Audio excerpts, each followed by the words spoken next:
কোটি ভগবান আমরা ছোটবেলা থেকে জেনে আসি। তো অবশ্যই 33 কোটি মানে 33 ক্রোড় এটা কখনোই নয়। 33 কোটি কথার সংস্কৃত অর্থ হচ্ছে প্রকার। ও 33 রকমের দেখুন, কত কিছুই জানি না, হ্যাঁ। এখানে বসে বক বক করছি। না না, জানেন না, আমিও সব জানি না এটা কখনো। না না, এটা সাংঘাতিক আজকে আপনি বলেছেন, এটা তো আমি পাড়ায় পাড়ায় এখন বলে বেড়াবো।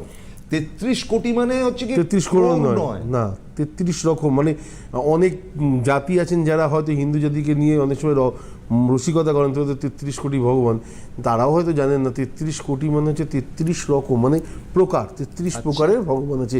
জলকে আমরা ভগবানের রূপ দিয়েছি, বায়ুকে আমরা ভগবানের রূপ দিয়েছি, আগুনকে দিয়েছি, এই করে 33টা প্রকারকে আমরা জায়গা দিয়েছি।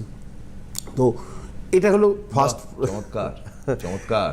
এটা এটা এটা হলো ফার্স্ট প্রশ্নের উত্তর। দ্বিতীয় কথা হচ্ছে যে এই 33 কোটি ভগবানের অবশ্যই 33 রকমের পুজোর আচরণ বা বিভেদ কিছু না কিছু তো থাকবেই।